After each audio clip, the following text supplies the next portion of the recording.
তাহলে এখানে চলে আসো সামনে, এদিকে দাঁড়াতে মাশাআল্লাহ। স্টেজে আমরা সবাই মোবাইল বন্ধ করে রাখবো, আওয়াজ করবো। মাশাআল্লাহ।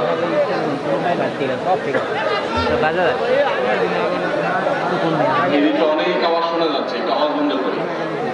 যে ক্যামেরাওয়ালা ভাই 3 তলা 4 তলা কেন লাগাইছে?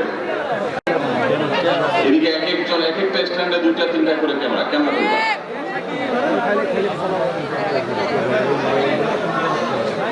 দর্শকরা যদি দেখতে না পারে তাহলে তো মুশকিল। যতটুকু সম্ভব একটু ডাউন করো ভাই, একটু ডাউন করো। ক্যামেরাম্যান ছোট ভাই ব্রাদার একটু ডাউন করো প্লিজ। এই যে এই মোবাইল আলা একটা কার, এটা একটু ডাউন করো। ঠিক আছে, আমরা আওয়াজ না করি, আওয়াজ না করি। আলহামদুলিল্লাহ الحمد لله نحمده ونستعينه ونستغفره ونؤمن به ونتوكل عليه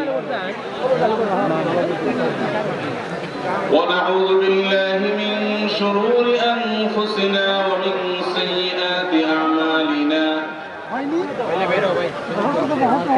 من يهده الله فلا مضل له ومن يضلله فلا هادي له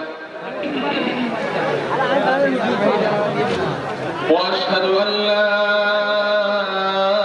إله إلا الله وحده لا شريك له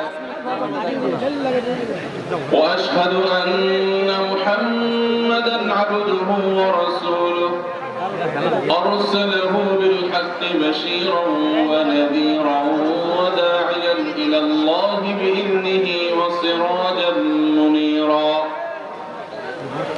أما بعد فقد قال الله تبارك وتعالى في كلامه المجيد وفرقانه الحميد أعوذ بالله من الشيطان الرجيم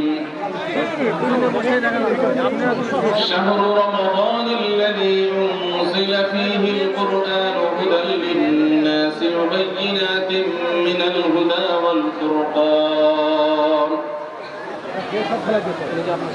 وقال تبارك وتعالى كتب عليكم الصيام كما كتب على الذين من قبلكم لعلكم تتقون وقال عليه الصلاة والسلام من صام رمضان إيمانا واحتسابا غفر له ما تقدم من ذنبه وقال عليه الصلاة والسلام من لم يدع قول الزور والعمل به فليس لله حاجة أن يدع طعامه وشرابه বাংলাদেশের ঐতিহ্যবাহী জেলা বগুড়ার গাবতলী পদ্মপাড় মসজিদে আর রহমানের উদ্যোগে আয়োজিত আজকের এই ওয়াজ মাহফিলের সম্মানিত সভাপতি অত্র গ্রামের কৃতি সন্তান জনাব আতিকুর রহমান রুমন, প্রধান অতিথি জনাব এম রশিদুজ্জামান মিল্লাত, উপস্থিত সম্মানিত উলামায়ে কেরাম,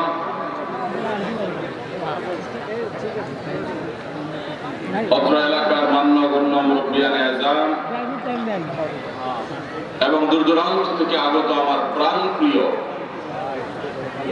কোরআন এবং হাদিস প্রেমী ভাইয়েরা, পর্দার আড়ালে থাকা আমার মা বোনেরা, আল্লাহ রাব্বুল আলামিন আজকে এই মুবারক মাহফিলে আমাদের আসা, আমাদের বসা, আজকের এই মাহফিলে এসে কোরআন এবং হাদিসের কথা শোনা, আমাদের সব কার্যক্রমকে কবুল এবং মঞ্জুর ফরমান। প্রিয় ভাইরা, আমাদের দোরগোড়ায় উপস্থিত হয়ে গেছে বরকত এবং মাগফিরাত, নাজাত, বরকতের মাস রমাদান।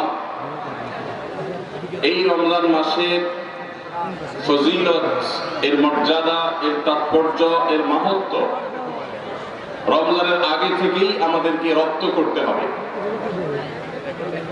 রমজান আসার আগে থেকেই যদি আমরা রমজান মাসের গুরুত্ব, এ মাসের তাৎপর্য, এ মাসের করণীয়, এ মাস সংক্রান্ত মাসাইল গুলো জানতে পারি, তাহলে আমাদের রমাদান কোরআন এবং হাদিসের আলোকে আমরা সাজাতে পারবো। আমাদের রমাদান সার্থক হবে, আমাদের রমাদান সফলভাবে আমরা পালন করতে পারবো ইনশাআল্লাহ। তারই ধারাবাহিকতায় আজ আপনাদের সামনে আমি যে বিষয়ে কথা বলতে চাই সেটি হলো মাহে রমাদানে করণীয় আমলসমূহ। আল্লাহ রাব্বুল আলামিন ঈমানদারদের প্রতি অনেক বড় অনুগ্রহ করেছে। বছরের 11 মাস একজন ঈমানদার, জান্নাত প্রত্যাশী মানুষ জান্নাতের পথে এগিয়ে যাওয়ার জন্য যে পরিমাণ নেক আমল, যে পরিমাণ ইবাদত, যে পরিমাণ তাকওয়ার চর্চা করার কথা, শয়তানের প্ররোচনার কারণে, আমাদের ঈমানের দুর্বলতার কারণে, নানা কারণে সেটাতে আমরা পিছিয়ে থাকি। বছরের 11 মাস আমল এবং ইবাদতে আমাদের যে ঘাটতি হয়, আমরা যতটুকু পিছিয়ে থাকি, যতটুকু অভাব এবং শূন্যতা সৃষ্টি হয়, সারা বছরে আমল এবং ইবাদতের ঘাটতিকে পুষিয়ে নেওয়ার জন্য আল্লাহ রাব্বুল আলামিন দুটি বৃহৎ ইবাদতের মৌসুম দিয়েছেন আমাদেরকে। তার সবচেয়ে বড় মৌসুম আমাদের দোরগোড়ায় উপস্থিত, সেটি হলো রমজান মাস।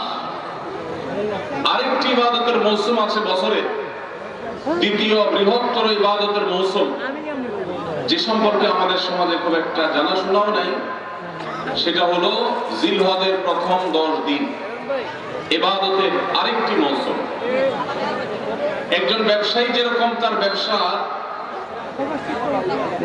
লাভ লস পুষিয়ে নেওয়ার জন্য, অন্য সময়ের ঘাটতি পুষিয়ে নেওয়ার জন্য তাকে যেরকম কিছু সিজনকে কাজে লাগাতে হয়, তার যেরকম কিছু সিজন আছে, মৌসুম আছে, ঠিক একইভাবে একজন ঈমানদার মুসলমানের ইবাদতের ঘাটতি পোষাবার মৌসুমের নাম হলো রমজান মাস। প্রিয় ভাইরা আমার, এই রমজান মাস পাওয়ার পরও যদি কেউ 11 মাসের ইবাদতের ঘাটতি পুষিয়ে নিতে না পারে, এই রমজান মাস পাওয়ার পরও যদি কেউ আল্লাহর কাছ থেকে নিজের মাগফিরাত আদায় করে নিতে না পারে, আমাদের নানা অপরাধ, গুনাহ, পাপাচারের কারণে হয়তো জাহান্নামীদের তালিকায় আমাদের নাম চলে গেছে, সেই নাম কাটাবার সবচেয়ে সুবর্ণ সুযোগ আমাদের দোরগোড়ায় উপস্থিত রমজান মাস। এই রমজান মাস পাওয়ার পরও যদি কোনো মুসলমান আল্লাহর কাছ থেকে তার নাম জাহান্নামীদের তালিকা থেকে কাটিয়ে জান্নাতীদের তালিকায় অন্তর্ভুক্ত করতে না পারে, তাহলে এর চাইতে হতভাগা, এর চাইতে দুর্ভাগা, এর চাইতে কপাল পড়া মুসলমান আর কেউ হতে পারে না। প্রিয় ভাইরা আমার, জীবনে আল্লাহ তাআলা আমাদেরকে অনেক রমজান মাস দিয়েছেন। আল্লাহর নবী সাল্লাল্লাহু আলাইহি সাল্লাম খোদ তার জীবনে তিনি রমজান পেয়েছেন সাকুল্যে 8টা। দ্বিতীয় হিজরিতে আল্লাহ রাব্বুল আলামিন রমজানের রোজা ফরজ করেছেন। 10ম হিজরিতে আল্লাহ তাআলা তাকে দুনিয়া থেকে নিয়ে গেছেন। তাহলে সাকুল্যে সর্বোচ্চ 8টা রমজান পেয়েছেন আমাদের নবীজি সাল্লাল্লাহু আলাইহি সাল্লাম। কয়টা রমজান পেয়েছেন? 8টা। আজ গাবতলীর এই মাহফিলে আমরা যারা উপস্থিত আছি, আমাদের এখানে এমন বহু মানুষ আছেন যে তার জীবনে 40, 50, 60টা পর্যন্ত রমজান মাস পেয়েছে। ঠিক না ঠিক? সাহাবীদের অনেকে তাদের জীবনে মাত্র একবার রমজান পেয়েছেন। হয়তো ইসলাম গ্রহণ করেছেন রমজানের আগে, রমজান মাসটা পেয়েছেন, এরপরে হয় মৃত্যু হয়ে গেছে, আল্লাহ জিহাদের ময়দানে শহীদ হয়ে গেছেন। একটা রমজান জীবনে পেয়েছেন। বহু সাহাবী আছেন দুইটা চারটা রমজান পেয়েছেন। অনেক সাহাবী আছেন জীবনে একটা রমজানও পান নাই, ইসলাম গ্রহণ করেছেন, এরপরে আল্লাহর রাহে জিহাদে শামিল হয়েছেন, রমজান আসার আগেই দুনিয়া থেকে চলে গেছে। তাহলে আমরা যারা জন্মসূত্রে মুসলমান, তাদের যার যত বছর বয়স তিনি ততগুলো রমজান পেয়েছি। সাহাবীরা যেখানে মাত্র জীবনে 2, 4, 6টা, 8টা, 10টা রমজান পেয়ে তারা জান্নাত প্রাপ্তির দৌড়ে এগিয়ে গেছেন, আমরা জন্মসূত্রে মুসলমান হয়েও জীবনে 40-50টি রমজান পাওয়ার পরও আমরা অনেকে জান্নাত প্রাপ্তির দৌড়ে এগিয়ে যেতে পারিনি। এর চেয়ে বড় দুর্ভাগ্যের বিষয় আর কিছু হতে পারে না। ভাইরা আমার, এই জন্য আসন্ন রমাদান আর কয়েকদিনের মধ্যে যে রমজান শুরু হতে যাচ্ছে, আসুন এইবারের রমজান সম্পর্কে একটা সংকল্প করি, শপথ করি। এই রমজান জীবনের অন্য 10টি রমজানের মতো কাটাবো না। এই রমজানকে আমি ব্যতিক্রম, সম্পূর্ণ ভিন্নতর, সম্পূর্ণ আমল এবং ইবাদত এবং তাকওয়া চর্চার মধ্য দিয়ে আল্লাহর মাগফিরাত, নাজাত নিজের করে নেওয়ার মধ্য দিয়ে আমার এই রমজানকে আমি সার্থক করার চেষ্টা করবো ইনশাআল্লাহ। ভাইরা আমার, রমজানের আমল ইবাদত কিভাবে করব, কোনটা করব কোনটা করব না, এই সম্পর্কে যথেষ্ট ধোঁয়াশা আমাদের মধ্যে আছে। আমাদের এই দেশে মুসলমানদের কাছে রমজান মাস মানে 4টি কাজ। রমজান মাস মানে কয়টা কাজ? 4টা কাজ। রমজান মানে হলো রোজা রাখা, তারাবির নামাজ পড়া, আর সাহরি খাওয়া, ইফতার খাওয়া, ব্যাস। রোজা, তারাবি, সাহরি, ইফতার, এই 4 জিনিসের নাম হলো আমাদের মুসলমানদের রমজান মাস। অথচ আমাদের প্রিয় নবী সাল্লাল্লাহু আলাইহি ওয়াসাল্লাম রমজান মাসে এই 4 কাজের বাইরে আরো অনেক আমল, অনেক কর্মসূচি, অনেক কার্যতালিকা, অনেক আমলের তালিকা তিনি আমাদেরকে দিয়েছেন, যেটা আমরা মুসলমানরা অনেকেই জানি না। তো আজ আমরা নবী করিম সাল্লাল্লাহু আলাইহি ওয়াসাল্লাম আমাদেরকে রমজান মাসে যে সমস্ত আমল করতে বলেছেন, আমরা সেই সমস্ত আমলের কথা আপনাদের সঙ্গে খুব সংক্ষেপে শেয়ার করব ইনশাআল্লাহ। কারণ আমি নবী করিম সাল্লাল্লাহু আলাইহি ওয়াসাল্লামের হাদিস থেকে এবং কোরআনে কারীম থেকেও 27টি আমলের কথা আপনাদের সঙ্গে শেয়ার করব ইনশাআল্লাহ, যার সবগুলোই রমাদানের জন্য স্পেশাল, তবে অনেকগুলো রমজানের বাইরের সময় আমাদের পালনীয় এবং করণীয়। এই বিষয়ে আমরা এই বছর প্রথমবারের মতো একটা বই করেছি, আপনারা জানেন, মাহে রমজানের 27 আমল। এই বই থেকে আমি 27টি আমল আপনাদেরকে শোনাবো ইনশাআল্লাহ। আর আমি 27 আমল বলে শেষ করার পর প্রশ্নোত্তর সেশন শুরু করার আগে এই 27 আমল এক নিঃশ্বাসে বা এক টানে যদি কেউ শোনাতে পারেন, যে কজন শোনাতে পারবেন সেই কজনকে এই বই আমি ফ্রি উপহার দেব ইনশাআল্লাহ। যুবকরা চ্যালেঞ্জ নিতে রাজি আছেন তো ইনশাআল্লাহ? গত 2 বছর আগে সোনাইমুড়িতে, নোয়াখালীর সোনাইমুড়িতে আমি এই 27টি আমলের উপরে বক্তব্য রেখেছিলাম। আমাকে সোনাইমুড়ির এক যুবক বিস্মিত করেছে, চমৎকৃত করেছে, সারপ্রাইজ করেছে। সে এক দাওয়াতে টানা 27টা আমল বলে দিয়েছে। আমি নিজে বইয়ের লেখক হয়েও আমি বলতে পারবো না, 27টা টানা বলতে পারবো না, একটু বেঁধে বেঁধে বলতে হবে। কিন্তু সেই তরুণ টানা 27টা বলে দিয়েছে। তো বগুড়ার যুবকরা চ্যালেঞ্জ নিতে রাজি আছেন ইনশাআল্লাহ? রেডি তো তাহলে? ঠিক আছে ইনশাআল্লাহ। আমি সাধারণত ওয়াজ করার পর কি করলাম সেটা আবার শুনি, ফিডব্যাক নেই। শুধু আমি ওয়াজ করে চলে যাব, পানি শেষে চলে যাব, মাছ ধরবো না, তা তো হয় না। এই জন্য আজকের ওয়াজের পরে মাছ ধরা হবে ইনশাআল্লাহ। ঠিক আছে তো ইনশাআল্লাহ? যে যত বেশি প্রশ্নের উত্তর দিতে পারবেন সেই তত বড় মাছ, রুই কাতল হিসাবে বিবেচিত হবে ইনশাআল্লাহ।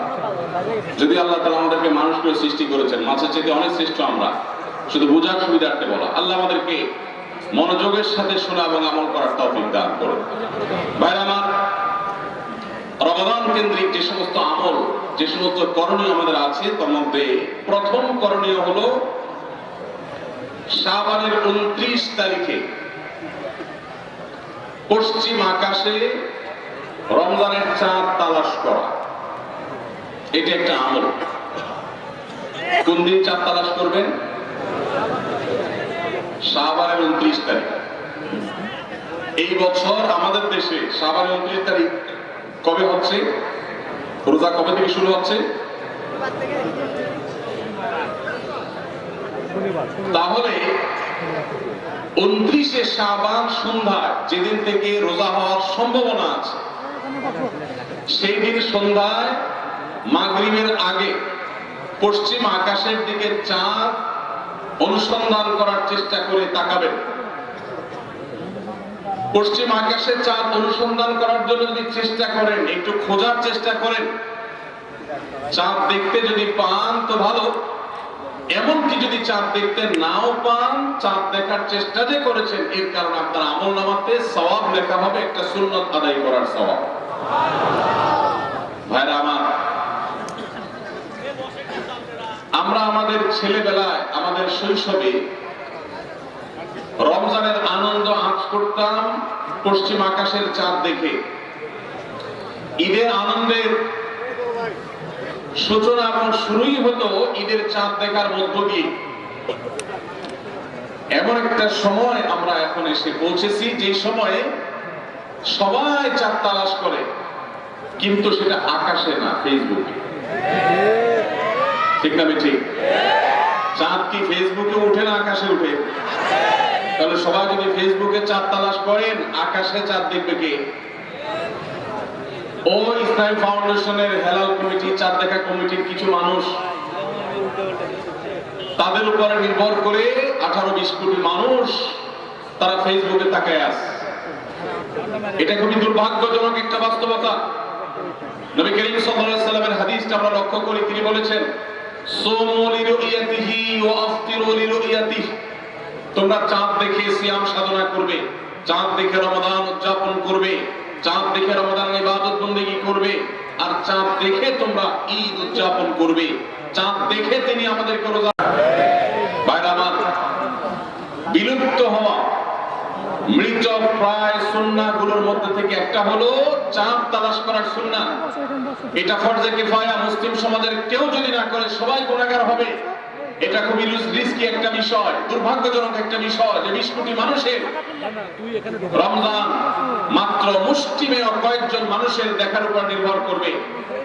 ভাইরা আমার, আমরা পশ্চিম আকাশে চাঁদ দেখার চেষ্টা করব ইনশাআল্লাহ। যদি চাঁদ দেখতে পান আপনি, তাহলে নবী সাল্লাল্লাহু আলাইহি ওয়াসাল্লামের সেখানে একটা দোয়া পড়বেন, আল্লাহুম্মা আহিল্লাহু আলাইনা বিল আমনি বিল ইউমনি ওয়াল ঈমান ওয়াস সালামাতি ওয়াল ইসলাম রাব্বি ওয়া রাব্বুকাল্লাহ। চাঁদকে লক্ষ্য করে বলবেন, চাঁদের সাথে কথা বলবেন। চাঁদ আপনার কথা হয়তো বুঝবে না, কিন্তু আল্লাহর এরকম সৃষ্টি যারা আমাদের কথা বুঝতে পারে না, তাদেরকে লক্ষ্য করে কিছু বলার মানে হলো আপনি মূলত আপনার মনের আকুতিকে প্রকাশ করছেন। চাঁদকে লক্ষ্য করে নবী সাল্লাল্লাহু আলাইহি ওয়াসাল্লাম চাঁদ দেখলে পড়তেন, আল্লাহুম্মা আহিল্লাহু আলাইনা বিল ইউমনি ওয়াল ঈমান। হে আল্লাহ, এই যে চাঁদ আমি দেখতে পাচ্ছি, এই চাঁদের পুরো মাসটাকে যে আমার জন্য বরকত এবং ঈমান দিয়ে পরিপূর্ণ করে দিন। এই চাঁদ পুরো মাস জুড়ে থাকবে, অতএব পুরো মাস জুড়ে এই চন্দ্র মাসে আমি আপনার কাছে আমার জীবনে প্রভূত বরকত, কল্যাণ এবং ঈমান আপনার কাছ থেকে চাই। ওয়াসসালামাতি ওয়াল ইসলাম, এবং আমি নিরাপত্তা চাই। এই চাঁদ, এই চন্দ্র মাস আমার জন্য যেন নিরাপদ হয়, এবং ইসলামের সাথে যেন এই মাস আমি অতিবাহিত করতে পারি, ঈমানের সাথে যেন অটল অবিচল থাকতে পারি। রব্বি ওয়া রাব্বুকাল্লাহ, হে চাঁদ, তোমার সৃষ্টিকর্তা পালনকর্তা আর আমারও পালনকর্তা এক আল্লাহ। ভাইরা আমার, চাঁদ দেখার চেষ্টা করা যাবে তো ইনশাআল্লাহ? সোশ্যাল মিডিয়াতে আপনি চাঁদের খবর খোঁজেন, দোষ নাই, কিন্তু আমরা সবাই যদি সোশ্যাল মিডিয়াতে চলে যাই, পশ্চিম আকাশে চাঁদটা দেখবে কি? দুর্ভাগ্য। মসজিদ মাদ্রাসার ছাত্ররা, ওলামায়ে কেরাম, তারাও চাঁদ তালাশ করতে দেখা যায় খুবই কম, খুবই নগণ্য। আল্লাহ তাআলা আমাদের সবাইকে মৃত প্রায় সুন্নাহকে জিন্দা করার তৌফিক দান করুন। এই বছর 29শে রমাদান শুক্রবারে হবে না শনিবারে হবে? কে কে চাঁদ দেখবেন হাত তোলেন। আল্লাহ আমাদের সবাইকে চাঁদ দেখার তৌফিক দান করুন। মৃত সুন্নাহকে জিন্দা করার নিয়তে চাঁদ দেখবেন ইনশাআল্লাহ। আল্লাহ আমাদের সবাইকে আমল করার তৌফিক দান করুন। ভাইরা আমার, তাহলে রমজান কেন্দ্রিক প্রথম আমল পেয়ে গেলাম, প্রথম কর্মসূচি পেয়ে গেলাম, সেটা হলো শাবানের শেষ তারিখে পশ্চিম আকাশে চাঁদ তালাশ করবো ইনশাআল্লাহ। নাম্বার 2, রমজানের দ্বিতীয় আমল, যেটা রমজানের প্রধান আমল মূলত কি সেটা বলেন দেখি। রমজানের প্রধান আমল কি ভাই? রোজা রাখা। মাশাআল্লাহ, উত্তর সঠিক। রমজান মাসের প্রধান আমল হলো রোজা রাখা। রোজা রাখার চাইতে মাসের বড় কোনো আমল হতে পারে না। রোজা রাখা রমজানের সুন্নত না মুস্তাহাব? ফরজ। ফরজ মানে হলো আল্লাহর সেই নির্দেশ, যে নির্দেশ লঙ্ঘন করলে জাহান্নামের শাস্তি অবধারিত, জাহান্নামের শাস্তি এড়ানো যাবে না, যে নির্দেশ মান্য করা আবশ্যক, এরকম একটি ফরজ। ইসলামের স্তম্ভ কয়টা ভাই? 5টা। নবী করিম সাল্লাল্লাহু আলাইহি সাল্লাম বলেছেন, বুনিয়াল ইসলামু আলা খামস, ইসলাম দাঁড়িয়ে আছে 5টি ফাউন্ডেশনের উপরে, 5টি খুঁটির উপরে, 5টি ভিত্তির উপরে। সেই 5টি ভিত্তির 1 নম্বর হলো শাহাদাতি আল্লাহ ইলাহা ইল্লাল্লাহ ওয়া আন্না মুহাম্মাদান রাসূলুল্লাহ, আল্লাহ ছাড়া ইবাদত এবং উপাসনার উপযুক্ত আর কেউ নাই, আর মুহাম্মদ সাল্লাল্লাহু আলাইহি সাল্লাম আল্লাহর পাঠানো রাসূল, এই কথার সাক্ষ্য মুখে দেওয়া, এটা হলো 1 নম্বর স্তম্ভ। স্তম্ভ নম্বর 2, 5 ওয়াক্ত নামাজ আদায় করা। স্তম্ভ নম্বর 3, যাকাত আদায় করা, যাদেরকে আল্লাহ সামর্থ্য দিয়েছেন, সচ্ছলতা দিয়েছেন। স্তম্ভ নম্বর 4, হজ করা। স্তম্ভ নম্বর 5, রমজানের রোজা রাখা। তবে অনেক হাদিসে রমজানের রোজাকে 4 নম্বরে আর হজকে 5 নম্বরে রাখা হয়েছে। তাহলে রমজান মাসের রোজা রাখা এটা শুধু ফরজ না, মৌলিক ফরজ। নবী করিম সাল্লাল্লাহু আলাইহি সাল্লাম বলেছেন, যদি কেউ জীবনে একটি রোজাও শরিয়া গ্রাহ্য ওযর ছাড়া কেউ যদি ভঙ্গ করে, রোজা না রাখে, রমজানের পরে যদি সে সারা জীবনও রোজা রাখে, দায় মুক্ত হয়তো হয়ে যাবে, সে কাজা আদায় করেছে, কাফারা আদায় করেছে, দায় মুক্ত হয়তো হয়ে যাবে, কিন্তু রমজানের একটা রোজা রেখে আল্লাহর কাছে যে পরিমাণ মর্যাদার অধিকারী হওয়ার কথা, সারা জীবন রোজা রেখেও রমজানের ওই একটা রোজার ক্ষতিপূরণ করা সম্ভব নয়। এই জন্য সবাই রমজান মাসে ফরজ রোজা রাখবো তো ইনশাআল্লাহ। সকল প্রাপ্তবয়স্ক সুস্থ ইমানদারের জন্য রমজানের রোজা রাখা ফরজ। ভাইরা আমার, পৃথিবীতে আজ অনেক বিজ্ঞানী রোজা বা ফাস্টিং এর উপরে গবেষণা করে অনেক বড় বড় পদক, অনেক বড় বড় পুরস্কার জিতেছে। এখন ডাক্তাররাও আমাদেরকে বলে যে একটা সময় আমরা যেন ফাস্টিং করি, একটা সময় আমরা যেন না খেয়ে থাকি, এটা আমাদের স্বাস্থ্যের জন্য ভালো। নবী সাল্লাল্লাহু আলাইহি সাল্লাম সেই 1500 বছর আগে আল্লাহর দেয়া বিধান আমাদেরকে জানিয়েছেন। রমজানে পুরো মাস রোজা, শাবানে মুহররমে বেশি বেশি নফল রোজা, সোমবার বৃহস্পতিবার সাপ্তাহিক রোজা, চাঁদের 13, 14, 15 আইয়ামে বীজের মাসিক রোজা। নিয়মিতভাবে এই রোজা, এই সিয়ামগুলো যদি পালন করি আমরা, তাহলে আল্লাহর সন্তুষ্টি এবং জান্নাত লাভ যেমন হবে, ঠিক একই ভাবে আমরা দুনিয়াতে সুস্থ সবল থাকতে পারবো। আমাদের শরীরে অতিরিক্ত যে চর্বি তৈরি হয়, বিশেষ করে আজকের বিশ্ব বাস্তবতায়, এই চর্বিগুলোকে বার্ন করার জন্য রোজার কোনো বিকল্প নাই। যদিও চর্বি বার্নের উদ্দেশ্যে রোজা রাখলে সে রোজা রোজা নয়। আমাদের উদ্দেশ্য আল্লাহর সন্তুষ্টি অর্জন, পাশাপাশি পার্থিব উপকারিতা এমনি পেয়ে যাবো। আল্লাহ আমাদের সবাইকে রমজান রোজা রাখার তৌফিক দান করুন। ভাইরা আমার, নবী করিম সাল্লাল্লাহু আলাইহি ওয়াসাল্লাম তিনি বলেছেন, যে ব্যক্তি রমজানে ঈমান এবং ইখলাসের সাথে আল্লাহকে খুশি করবার জন্য রমজান রোজা রাখবে, আল্লাহ তার পূর্বের সমস্ত গুনাহ মাফ করে দিবেন। অনেক যুবক আছেন গ্যাস্ট্রিকের অজুহাতে, অনেকে আছেন প্লাস্টিকের অজুহাতে রোজা রাখেন না। কারো গ্যাস্ট্রিক, কারো প্লাস্টিক। সামান্য একটু রোজা রাখতে যে যুবক পারে না, সে নিজেকে মুসলিম দাবি করে কোন মুখে? মাত্র 12-14 ঘন্টা যে না খেয়ে থাকার মতো চ্যালেঞ্জ নিতে পারে না, সে আবার কিসের মুসলমান দাবি করে নিজেকে? এই জন্য ভাইরা সবাই রোজা রাখবো তো ইনশাআল্লাহ। বাসা বাড়িতে বাচ্চাদেরকে কৈশোর বয়স থেকে তাদেরকে রোজা রাখতে শেখাবেন। সাহাবায়ে কেরাম আশুরার রোজা পর্যন্ত বাচ্চাদেরকে রাখাতেন এবং তাদেরকে খেলনা দিয়ে ভোলাতেন, রোজা রাখতে তাদের সাহায্য করতেন। আজ এমন এক প্রজন্ম আমরা গড়ে তুলছি, যেই প্রজন্ম শুধু ভোগ শিখেছে, ত্যাগ শিখে নাই। বাচ্চা কাচ্চাদেরকে দেখবেন মা বাপ বড় বড় মোবাইল স্মার্টফোন তাদের হাতে তুলে দিচ্ছে। তারা মুখ দিয়ে কোনো কথা বললেই সেটা নেওয়ার জন্য, কেনার জন্য বাপ মা অস্থির ব্যাকুল হয়ে যাচ্ছেন। তাদেরকে সংগ্রাম, ত্যাগ, চ্যালেঞ্জ নেওয়া, এগুলো তাদেরকে শেখাচ্ছেন না। মনে রাখবেন, ভোগ করতে কোনো যোগ্যতার দরকার হয় না, ত্যাগ করতে যোগ্যতার দরকার হয়। ভোগ করতে সবাই পারে, ত্যাগ করতে সবাই পারে না। এই জন্য সন্তানকে ভোগ নয়, ত্যাগ শেখাতে হবে। আল্লাহ আমাদেরকে তৌফিক দান করুন। আপনার বাচ্চা যদি রোজা রাখা শিখে, সব করে রোজা রাখে, তাকে বাধা দিবেন না, তাকে রোজা রাখতে দিবেন। কারণ সে রোজা রাখার মধ্য দিয়ে গরিব অভাব মানুষের কষ্ট অনুভব করবে, ফিল করবে।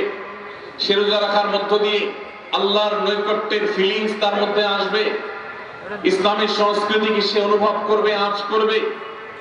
এই জন্য সন্তানকে কৈশোর বয়স থেকেই, কিশোর বয়স থেকেই তাকে রোজা রাখতে সাহায্য করবেন ইনশাআল্লাহ। ঠিক আছে না ভাই? বাচ্চাদের প্রথম হয়তো রোজা অর্ধেক রাখবে, দুপুরে ভেঙে ফেলবে, এরপর না হয় বিকাল পর্যন্ত রাখবে, এরপর না হয় সন্ধ্যা পর্যন্ত রাখবে, কিন্তু অভ্যাস তাকে গড়ে তুলতে হবে। আল্লাহ আমাদেরকে তৌফিক দান করুন। ভাইরা আমার, তাহলে রমজানের প্রধান আমল রোজা রাখা। এই রোজা ইচ্ছাকৃত শরিয়া গ্রাহ্য ওযর ছাড়া ভাঙা জায়েজ নাই, হারাম। যদি কেউ ভাঙে অথবা না রাখে সে ফাসিক। অতএব এই রোজার চর্চা আমাদের করতে হবে। আল্লাহ আমাদের সবাইকে তৌফিক দান করুন। তাহলে 3 নম্বর আমল হলো রমজান মাসের, 2 নম্বর আমল হলো রমজান মাসের রোজা রাখা। 3 নম্বর আমল হলো রাতে তারাবির নামাজ আদায় করা। রাতে কি আদায় করা ভাই? তারাবির নামাজ আদায় করা কি ফরজ না নফল? ফরজ না সুন্নাত? সুন্নাত। সুন্নাতে মুআক্কাদা। নবী করিম সাল্লাল্লাহু আলাইহি সাল্লাম বলেছেন, মান সামা মান কামা রমাদান ঈমানান ওয়া ইহতিসাবা গুফিরা লাহু মা তাকাদ্দামা মিন যামবি। যে ব্যক্তি রমজান মাসে রাতে দাঁড়িয়ে তারাবির নামাজ পড়বে, তার পূর্বের সমস্ত গুনাহ খাতা maaf করে দেওয়া হবে। এইজন্য তারাবির নামাজ পড়ব তো ইনশাআল্লাহ। তারাবির নামাজ 4G গতিতে হবে না 5G গতিতে? কি বলেন?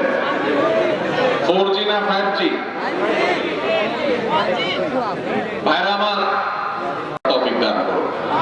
চেষ্টা করা যাবে না ইনশাআল্লাহ?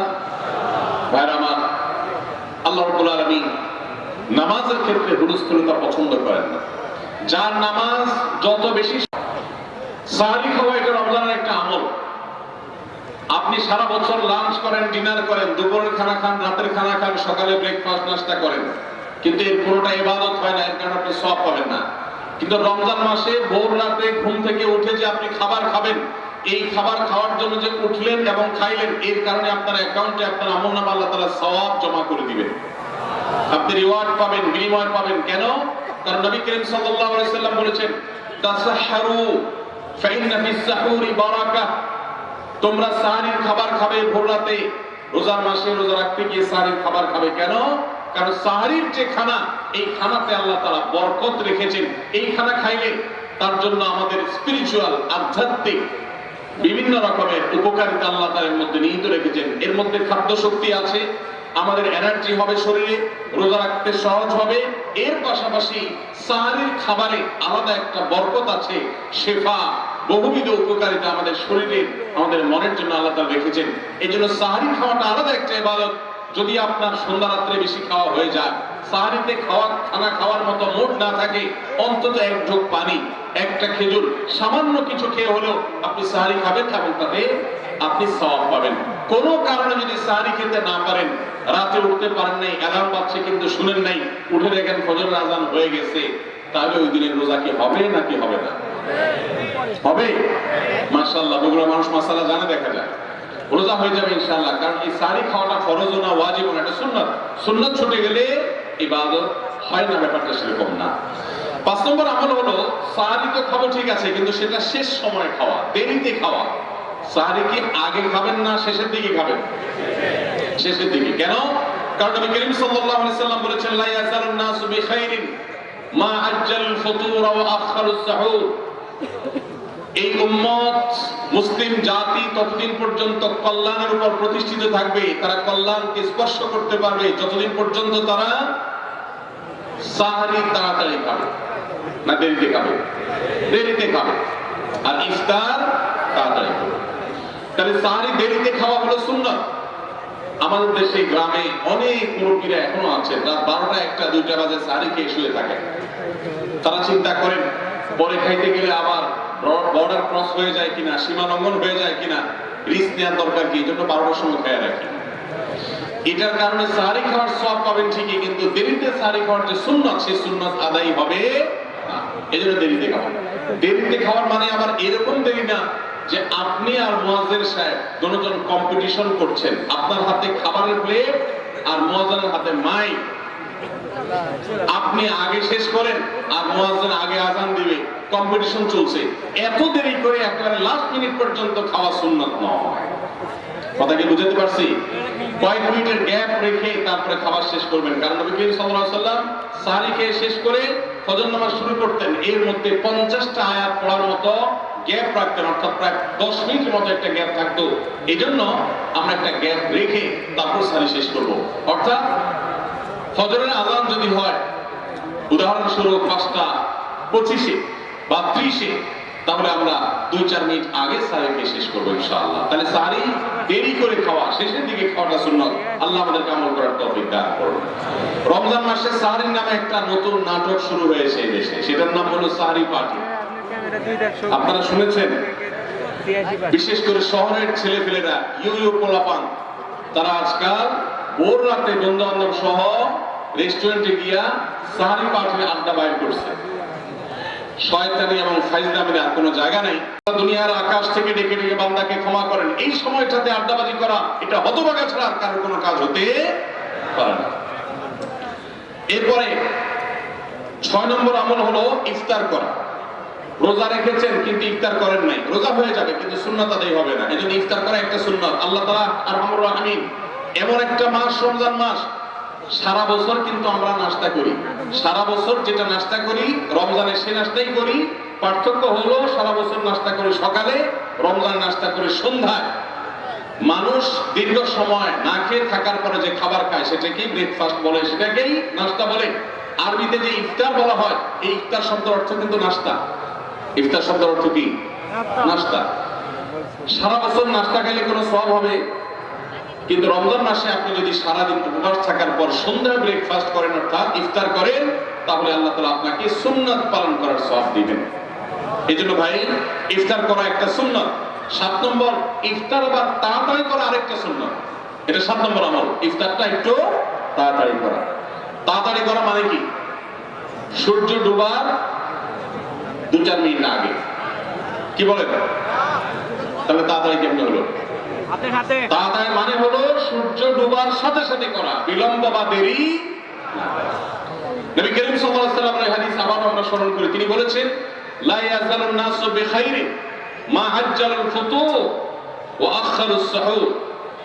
এই মানুষ, এই উম্মত ততদিন কল্যাণের উপরে প্রতিষ্ঠিত থাকবে যতদিন তারা ইফতার তাড়াতাড়ি করবে আর সাহরি দেরিতে করবে। ইফতার তাড়াতাড়ি করা এর মানে হলো সূর্য ডুবছে আর দেরি করবেন না। শিয়ারা এবং ইহুদিরা, তাদের মধ্যে রোজা আছে, ফাস্টিং আছে, তারা সেই রোজায় ইফতার করে হলো চতুর্দিক অন্ধকার হয়ে যাওয়ার পর, সূর্য ডুবার পর পর ইফতার করে না। তো এই জন্য নবী সাল্লাল্লাহু আলাইহি ওয়াসাল্লামের আদর্শ হলো তার বিপরীত, অর্থাৎ সূর্য ডুবার পর পর ইফতার করে ফেলা, অতিরিক্ত বিলম্ব না করা। আল্লাহ আমাদেরকে আমলের তৌফিক দান করুন। 8 নম্বর আমল হলো ইফতারের দোয়া পড়া। ইফতারের দোয়া জানা আছে ভাই? কি দোয়া? আমরা একটা দোয়া কমন জানি বাংলাদেশের মানুষ, সেটা হলো আল্লাহুম্মা লাকা সুমতু আলা রিজকিকা আফতারতু। এটাও হাদিসে বর্ণিত হয়েছে, কিন্তু হাদিসের সনদ নিয়ে অনেকে কোনটা নিয়ে আলাপ করেছেন, প্রশ্ন তুলেছেন। আল্লাহুম্মা লাকা সুমতু মানে হলো, হে আল্লাহ, আপনার উদ্দেশ্যে রোজা রেখেছি, ওয়া আলা রিজকিকা আফতারতু, এবং আপনার দেওয়া রিজিক দিয়ে ইফতার করেছি। আর ইফতারের আরেকটা দোয়া হলো যাহাবাজ যামা ওয়াবতাল্লাতিল উরুক ওয়া সাবাতাল আজরু ইনশাআল্লাহ। এটা একটা দোয়া। যদি এগুলো দোয়ামূলক নয়, আমরা দোয়া বলছি, এটা মূলত আল্লাহর কাছ থেকে একটা প্রত্যাশা। এর অর্থ হলো যাহাবাজ যামা, আমার পিপাসা দূর হয়ে গেছে। ওয়াবতাল্লাতিল উরুক, আমার শিরা উপশিরাগুলো সব সিক্ত হয়ে গেছে। ওয়া সাবাতাল আজরু ইনশাআল্লাহ, এবং আল্লাহ চাহেন তো এই রোজার বিনিময় আমার সাব্যস্ত হয়ে গেছে, আল্লাহর কাছে এটা স্থির হয়ে গেছে। এটা হলো ইফতারের দোয়া। ইফতারের দোয়াটা কি ইফতারের আগে করব না পরে করব? ইফতারের দোয়াটা যারা ইফতারের আগে করার পক্ষে তারা হাত তোলে। অল্প সংখ্যক মানুষ, আর বাকিরা সবাই কি পরের পক্ষে না মাঝখানের পক্ষেও আছেন লোক? সব পরের। মাশাআল্লাহ, সব সূক্ষ্ম সূক্ষ্ম মাসালা দেখি গাবতলী মানুষ জানে। মাশাআল্লাহ, অনেক অগ্রসর দেখা যায়। আল্লাহ আমাদের সবাইকে দিনের জন্য কবুল এবং মঞ্জুর করুন। মাশাআল্লাহ। ভাইরা আমার, ইফতারের দোয়াটা ইফতারের পরে করতে হয়, যেটা বেশিরভাগ মানুষ জানে না। কিন্তু আমি অবাক হলাম যে এখানে বেশিরভাগ মানুষ আপনারা জানেন। মাশাআল্লাহ, নলেজেবল মানুষ বোঝা গেছে। ইফতারের দোয়ার অর্থের দিকে তাকালেই তো বোঝা যায় এটা আগে না পরে। দোয়ার অর্থের মধ্যে তাকালে আমরা দেখতে পাচ্ছি যে আল্লাহ শিরা উপশিরা সিক্ত হয়ে গেছে, পিপাসা দূর হয়ে গেছে, এগুলো ইফতার পরেই হয়। অবশ্য আমি অর্থ আগে বলে দিচ্ছি, সেটা দেখে হয়তো আপনারা অনেকে বুঝে ফেলছেন। মাশাআল্লাহ। তো যাই হোক, ইফতারের শুরুতে বিসমিল্লাহ বলে ইফতার করব, আর শেষে এই দোয়া পড়বো। আল্লাহ আমাদেরকে আমলের তৌফিক দান করুন। 9 নম্বর হলো সাহরি এবং ইফতারে খেজুর খাওয়া। খেজুর দিয়ে সাহরি ইফতার করা। ইফতারে আপনি অন্য যা খান না খান, খেজুর দিয়ে খাবেন। নবী সাল্লাল্লাহু আলাইহি ওয়াসাল্লাম আদা পাকা আদা খেজুর দিয়ে ইফতার করতেন, যেটাকে রোতাব বলা হয়। আর যদি সেটা না পাওয়া যেত, সাধারণ যে কোনো খেজুর, সেটাও না পাওয়া যায়, একটু পানি খেয়ে তারপর তিনি ইফতার করতেন। আমরা ইফতারে খেজুর খেতে হয় সুন্নাহ, এটা আমরা জানি। কিন্তু যেটা জানি না সেটা হলো সাহরিতে খেজুর খাওয়া। ভোর রাতে সাহরিতে খেজুর খাওয়া সুন্নাত। এটা আগে কে কে জানতেন? হাত তোলেন। আগে জানতেন। মাশাআল্লাহ, আপনারা গত বছর রমজানে সাহরিতে ভাত তরকারি যাই খাইছেন না খাইছেন, একটা হলো খেজুর খাইছেন, কারা কারা হাত তোলেন? মাশাআল্লাহ, এটা কি সব আমল করা মানুষ? মাশাআল্লাহ। তাহলে তার ওয়াজ করার কোনো দরকার নেই। এত নলেজেবল মানুষ, এত আমলদার মানুষ যদি এলাকায় থাকে, তাহলে ওয়াজের দরকারটা কি? আল্লাহ আমাদের সবাইকে আমলের তৌফিক দান করুন। ভাইরা আমার, ইফতারে খেজুর খাওয়া যেমন সুন্নাত, সাহরিতেও খেজুর খাওয়া সুন্নাত। কিন্তু খেজুর খাওয়া কোনো ফরজ ওয়াজিব না। খেজুরের দাম বেশি হয়ে গেছে, আপনি কিন্তু অপারগ। যদি একটা খেজুর পুরো রমজান না খান, আপনার রোজার কোনো অসুবিধা হবে। তবে নবী সাল্লাল্লাহু আলাইহি ওয়াসাল্লাম যেহেতু ইফতার এবং সাহরিতে খেজুর খেতেন, আর খেজুরে প্রচুর পরিমাণ সুগার আছে, উপকারী, যেটা মানুষের স্বাস্থ্যের জন্য উপকারী, প্রচুর পরিমাণ এনার্জি আছে, খাদ্য শক্তি আছে, সারাদিন রোজা রেখে আমাদের যে সুগারের ঘাটতি হয় সেটা পূরণ করার জন্য সহায়ক হয়। এই জন্য সাহরি এবং ইফতারে খেজুর খাওয়া এমনিতেও উপকারী। আর নবী সাল্লাল্লাহু আলাইহি ওয়াসাল্লামের সুন্নাহ, তিনি বলেছেন, নি'মা সাহুরুল মুমিনি আত-তামার। ইমানদারের সাহরির আইটেমের মধ্যে সবচেয়ে বেস্ট উত্তম হলো খেজুর। এজন্য অন্য যাই খান না খান, একটু হলো, এক পিস হলো খেজুর খাবেন। ইনশাআল্লাহ সুন্নাত আদায় করার নিয়তে খেলে এই সুন্নাতটা আদায় হয়ে যাবে, আল্লাহ তাআলা চাহেন। তাহলে 9 নম্বর আমল পেলাম হলো সাহরি এবং ইফতারে খেজুর খাওয়া। 10 নম্বর আমল হলো সকল প্রকার পাপাচার বর্জন করা, গুনাহের কাজ থেকে বিরত থাকা। এইটা হলো রমজান মাসের দ্বিতীয় সর্বোচ্চ গুরুত্বপূর্ণ আমল। সিরিয়ালে আমরা 10 নম্বরে বলেছি, কিন্তু 27টা রমজানের স্পেশাল আমলের মধ্যে সবচেয়ে গুরুত্বপূর্ণ আমল হলো রোজা রাখা। আর দ্বিতীয় সর্বোচ্চ গুরুত্বপূর্ণ আমল হলো সব ধরনের পাপাচার বর্জন করা, গুনাহের কাজ ত্যাগ করা। যদি কেউ রমজানে রোজা রাখে, আবার চোখ দিয়ে হারাম জিনিস মোবাইলে দেখে, স্ক্রিনে দেখে, পত্রিকার পাতায় দেখে, অফলাইনে দেখে, করোনার দিকে তাকায় থাকে, সে যদি কান দিয়ে হারাম জিনিস শুনে, গান বাদ্য, এই সমস্ত কিছু সে যদি উপভোগ করে, তাহলে তার এই রোজা আর উপোস থাকার মধ্যে কোনো পার্থক্য। মনে রাখবেন, রোজা শুধু পেটের হয় না, রোজা চোখের হয়, রোজা কানের হয়, রোজা হাতের হয়, রোজা মুখের হয়, রোজা শরীরের প্রত্যেকটা অঙ্গ প্রত্যঙ্গের হয়। একজন মানুষ যখন তার পুরো শরীরে রোজা করে, সে যখন সকল অঙ্গ প্রত্যঙ্গ দিয়ে আল্লাহর আনুগত্য করে, আল্লাহর নাফরমানি থেকে বেরিয়ে আসে, তখন সে সত্যিকারের রোজাদার হয়। আর যে শুধুমাত্র দিনের বেলা পানাহার বর্জন করে, যৌনাচার বর্জন করে, আর সমস্ত পাপাচার অপকর্ম সে যথারীতি অন্য সময়ের মতো রমজান মাসেও করে, এই রোজাদার পেটের রোজা রেখেছে, কিন্তু তার শরীরের অন্য অন্য অঙ্গ প্রত্যঙ্গ গুলো আল্লাহর কথা শুনে নেই, তো সেগুলো কিন্তু রোজা রাখে নেই। এই রোজা আল্লাহর কাছে মাকবুল এবং গ্রহণযোগ্য রোজা হতে পারে না। অতএব আমরা রমজান মাসে সব ধরনের গুনাহের কাজ বর্জন করবো তো ইনশাআল্লাহ। প্রিয় ভাইরা আমার, রোজা কিন্তু আমাদের সাথে কথা বলে। রোজার ভাষা আমরা অনেকে জানি না, কি বলে সেটা অনেকে বুঝি না, কিন্তু রোজা আমাদের সাথে কথা বলে। কি কথা? সিয়াম শব্দের অর্থ আমরা যেটাকে রোজা বলছি সেটা কোরআনের ভাষায় বলা হয় সিয়াম, হাদিসে বলা হয়েছে সেটাকে সওম বা সিয়াম। এই সওম বা সিয়াম একই শব্দ, এর অর্থ হলো বিরত থাকা। এর অর্থ হলো কি ভাই? বিরত থাকা, ব্রেক দিতে জানা।